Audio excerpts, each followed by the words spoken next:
पाठ 14 भगत पूरन सिंह। डेरा साहिब गुरुद्वारे लाहौर के ग्रंथी सरदार अक्षर सिंह ने 4 साल के लूले बच्चे को जब एक अविवाहित युवक को सौंपा तो उसने उसे प्रभु की देन समझकर प्रसन्नता से अपना लिया। मनुष्य का स्वभाव भी बड़ा विचित्र है। एक और तो जन्म देने वाले माँ बाप लूले बच्चे से तंग आकर उससे पीछा छुड़ाने के प्रयत्न से उसे गुरुद्वारे छोड़ आए, और दूसरी ओर उसी को प्रभु की देन समझकर अपनाने में आनंद अनुभव करने वाला युवक खड़ा है। उसने सच्चे दिल से उसे अपनाया और उसका माँ बाप बनकर न केवल जीवन के महत्वपूर्ण 14 वर्ष तक पीठ पर लाद कर घूमता रहा, बल्कि उसी की सेवा के प्रयत्न में जीवन की सार्थकता और सफलता समझी।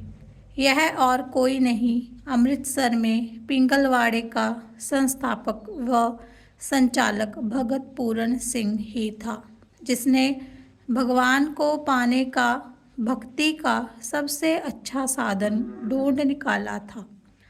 भगवान के ही बनाए हुए दुखी मनुष्यों की सेवा कर उनका दुख दूर करना माँ की प्रेरणा से उसमें यह भाव जगा था।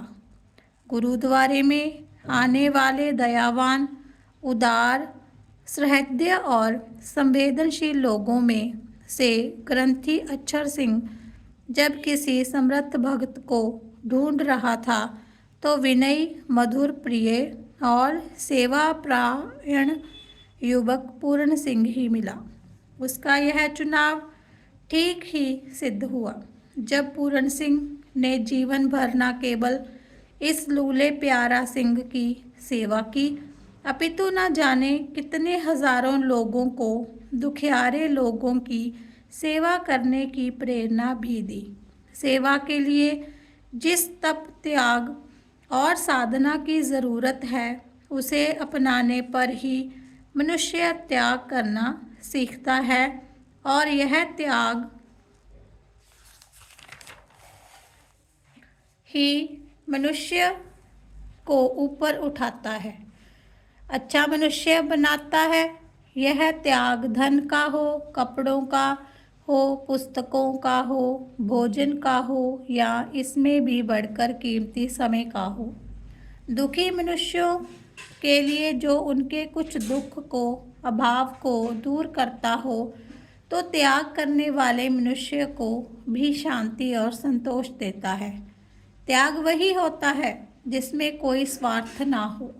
थोड़े से पैसे देकर कमरे पर, पत्थर पर अपना नाम खुदवाकर लगवाना या अखबार में फ़ोटो छपवाकर बड़ी खबर लगवाना सच्चा त्याग नहीं कहला सकता, क्योंकि उसमें यश कमाने या दानी कहलाने का भाव छिपा रहता है। अमृतसर का यह पिंगलवाड़ा भारत का ही नहीं, अपितु संसार भर में प्रसिद्ध स्थान बन गया है, जहां अब लगभग 1100 से भी अधिक लंगड़े, लूले, बहरे, गूंगे, अंधे, चोट लगने के कारण जख्मी याद केवल शारीरिक दृष्टि से ही अपंग नहीं, अपितु मानसिक दृष्टि से भी रोगी, बच्चे, जवान, बूढ़े, पुरुष, लड़कियां और सभी आयु की स्त्रियां भी वहां रहती हैं। इनका एक महीने का खर्च लाखों रुपए में है, जो बहुतायत से लोगों के दान से आता है। इसके लिए श्रोमणी गुरुद्वारा प्रबंधक कमेटी और पंजाब सरकार भी कुछ अनुदान देती है। बहुत से सेवक बस के अड्डों पर या रेल के स्टेशनों पर भी दान इकट्ठा करते हैं। कुछ सेवक पिंगलवाड़े में रहकर दुखियों की सेवा करते हुए उनका दुख दूर करने या कम करने का प्रयत्न करते हैं। सच तो यह है कि भक्त पूरन सिंह को जो भी कोई दुखी मिलता था, उसके दुख दूर करने का वह अधिक से अधिक प्रयत्न करता था। उसके इसी मानवीय गुण ने उसे महान बना दिया। उसने अविवाहित रहकर दुखी मानवता की सेवा का व्रत ले लिया। था और जीवन भर तप त्याग सेवा और साधना से उसे निभाता रहा और अपने जीवन को सफल बनाया। भारत सरकार द्वारा सन 1979 में उन्हें पद्मश्री से सम्मानित किया गया। महापुरुषों ने सच ही कहा है, वही पुरुष उतना महान है जो जितने अधिक मानव समाज का जितना अधिक दुख दूर करता है। और भगत पूरण सिंह भी सच्चे महापुरुष थे।